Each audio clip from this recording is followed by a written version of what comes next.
this Well, shit. it's because you need radiation. Everybody knows that. Well, Spider-Man had the radioactive spider. Well, then Batman I didn't get need bit by anything. to retract my previous rant and say, hey, Ukrainian guy, if you happen to see a bunch of bats flying overhead, start burning shit next to Chernobyl. And let's see what happens. I want giant nuclear bats. For sure I do. And I want to get bit by one and be giant nuclear Batman. And Which all that means is that you'll be talking at such a high pitch nobody can hear you anymore. That would make for a much more boring podcast, but I'm in. Also make it very difficult for you to do your job. No, not much harder, really. Not really at all. I can write down notes at my job with our magnificent pens. I never have to talk again. In fact, I probably won't. I'm going to fake a voice injury tomorrow just so I have an excuse to write all day. That's awesome.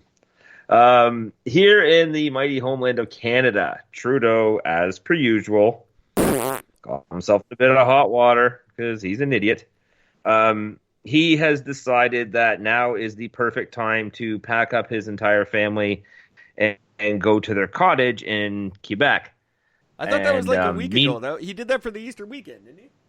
He did, but he's still there, and he's now had to do a press conference to defend himself of why he did it, saying, well, we're still doing social distancing. The Quebec border is closed. It's closed, but yet Trudeau is allowed to get through and go to his cottage because he's a dick, and nobody else is allowed to go. He's already proven that. He doesn't give a fuck. That's right, and that's the problem, and that's why everybody's fucking freaking out over, because he just keeps proving that he, no matter what goes on, he just doesn't give a shit. Well, what does he have to worry about? It's not like his wife had it or something. Oh, wait. Wait a minute. Forgot. That's exactly what happened. No, Trudeau doesn't care. He's on a different fucking planet. Like, mentally, he is just not on Earth with us. He just doesn't get it. He genuinely doesn't. I honestly believe he's that stupid. Like, I think he's just that, like, Michael Kelso dumb. From that 70s show, if you people aren't as old as me. He's just a fucking moron. Like, he just doesn't get it. Oh, what? Yeah, this group of us is self-isolating in our cottage. No, listen to your words. He's just... It's different for me. I think he believes that, too. He's like, well, they don't mean me when they talk about regular people, right? I don't have to do that. I'm a trust fund. I'm not a regular folk. The Prime Minister cannot accept gifts from the Aga Khan on Christmas. Oh, that was other Prime Ministers, though, right? Not me. No, that's all the Prime Ministers, sir. Oh, sorry. But I'm good looking. Come on. The hell? Good looking be able to follow these rules. What the fuck's Maui? He thinks so now, too. He's got the beard. He thinks he's all tough. Talks like John Wick. No. Yeah, so people are just rightfully pissed about the whole thing. I am, like... See, this bugs me because Trudeau did do what I told him to. He's the one person in the country who I genuinely believe listens to this show and pays attention to what we say. Because I said if we vote for him again, he doesn't have to give a fuck. He can do whatever he wants for 4 years because he knows. Because the last 4 years he was such a fucking embarrassment. I said before the election, me and Gord talked about it, I said if he gets elected again, then he won't give a fuck. He will run rampant over all of us because he knows he can get away with anything. And lo and behold, this is what you get when you vote for a prick like that twice. He's just like, now I know I can do whatever the fuck I want. And I'm just going to. So, sorry, I ruined your country, but I'm going to just have fun while I'm Prime Minister. So, peace, I'm out. I'm going to my cottage. Yeah. Don't care. And we're going to post pictures of our family all having an amazing fun time while we're there just to rub it in. Why the fuck are you going to your cottage? You just got back from vacation. That's why we couldn't get you on the fucking pipeline bullshit blockades. You were nowhere to be found because you were on vacation. You're so tired from your vacation, you got to go on vacation to your cottage? Fuck, when do you work? My God, you spoiled fucking retard. It just drives me nuts. You do nothing, and you vacation every 3 weeks. Yeah. It's insane. People I am mock clearly Trump just for how jealous. much he played golf, but this guy's just a dick. My There's no getting rage is 83% jealousy. The rest, I'm genuinely angry. And I would still vote for him again over voting for Andrew Scheer. So there you go, Scheer. That's how I feel about you. Yeah, Scheer's no better. Well, I would Andrew rather Scheer burn is yelling this at. fucking country to the ground than vote for Andrew Scheer. Oh, I agree. Yeah, he's not. That's not a smart choice. Andrew Scheer is shooting his mouth off about Trudeau, as he always does, and completely disregards the fact that he didn't do any better when he flew his entire family on a tightly packed fucking jet with no extra seating and everything else, and they couldn't possibly be doing social distancing. And yet he bitches about Trudeau. Yes, pot calling the kettle black, man. It ain't right. He lied on his resume. We talked about that last night. Speaking of black. Speaking of black, Speaking of black, by the way, the Democratic Republic of Congo. Yeah, that's my Ebola favorite is country spreading. that ends in ongo. The Ebola is spreading in the middle of the coronavirus fight. Hey, Ebola before, you know what's funny, by the way? I got two funny things. Number one, Ebola was very, very bad before Corona made the news. We talked about it here on the show. I brought it up. That like 3,000 people died the weekend we were first talking about Corona. Yeah. That's just true.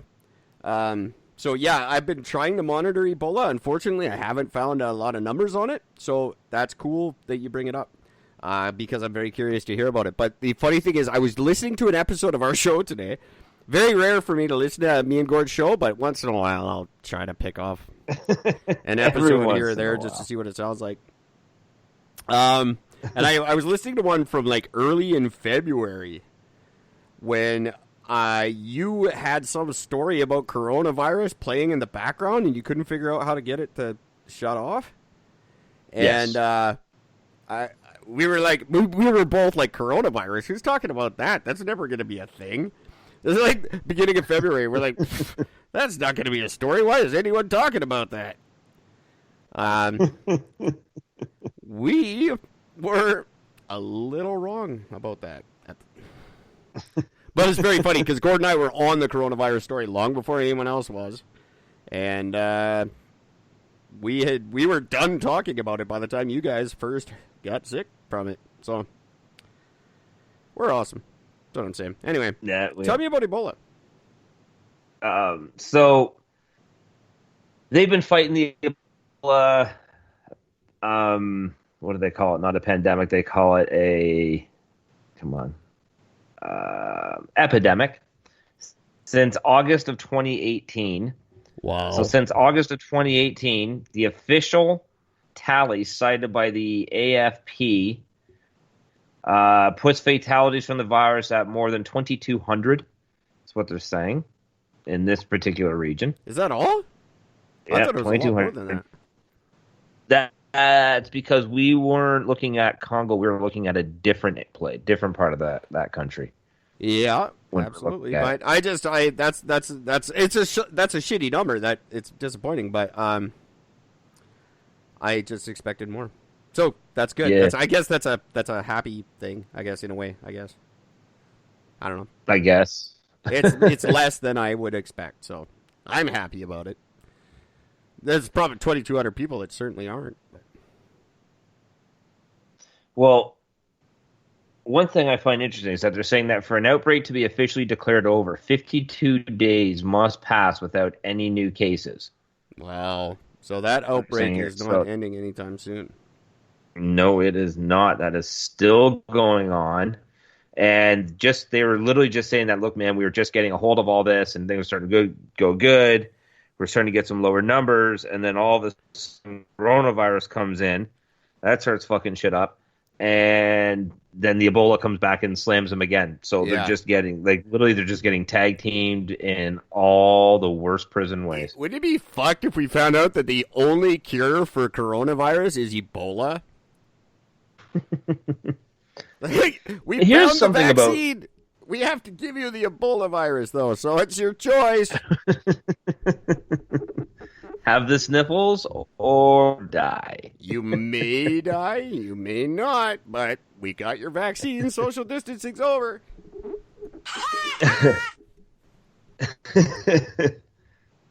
Something I don't get about COVID, and basic soap kills it. Washing your clothes in warm water kills it with basic soap. But yet,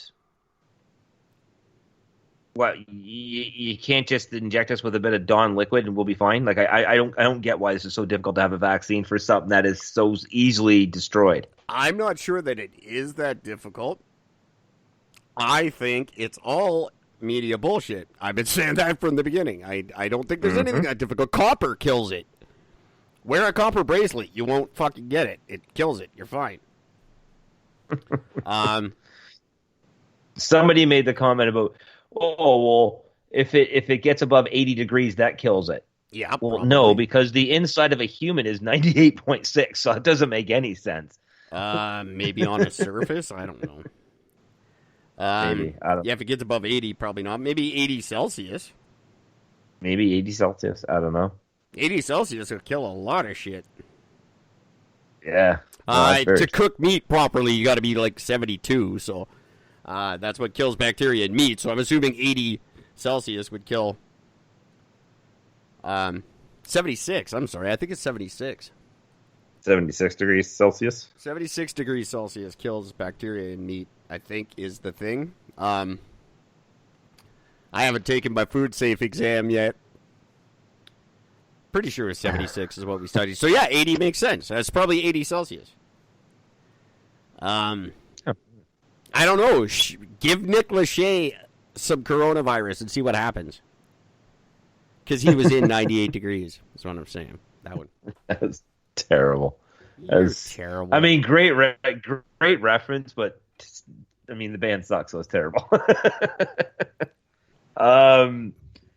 Back last year, there was a Russian plane crash that killed 41 people. It was a brutal crash. Was that shot down by Iran? Oh no! Wait, that was no, ours. that was ours. Yeah, it's ours. And nobody cares about it. The new video has been released. What do you mean? I don't care. I don't like your attitude. I'm going to my cottage. I cared so much I had to leave and go to my cottage to not care. Dick. Yeah, so a new video has been released showing the flames, and I gotta tell you, man, I'm looking at a still shot from the video. Holy crap. You see the front third of the airplane, and then the rest of it is just a fireball. Like, I remember the plane crash. Back. I don't remember the circumstances. Was that when Russia was invading the Ukraine, and that was around the same time, I think? I don't know. I don't know, but it was lightning that struck it when it was on the taxiway. Oh, right. I have no recollection of that whatsoever. That was the fakest "oh right" ever, because I have no idea. I don't recall that one bit. Yeah, but I just went with it, so it's okay. But yeah, no, it happened last May, and lightning struck it while it was on the tarmac, and it was taxiing, and all of a sudden the motherfucker just fucking erupted and sucks. Killed 41. Some people got out. Basically, the people at the front of the plane got out, but nobody at the back did. Yeah, they're not talking about it other than saying, hey, here's a video of it. We won't tell you, though. But the Russians talk about everything very openly. That's weird. Oh, yeah, I know. They're so good for that. Yeah, absolutely. No, they don't. In case people don't know, they don't. That's sarcasm. No. case you thought I was being serious there, I was not. Iran is suspected of seizing and then eventually releasing a Hong Kong flagged tanker near the Strait of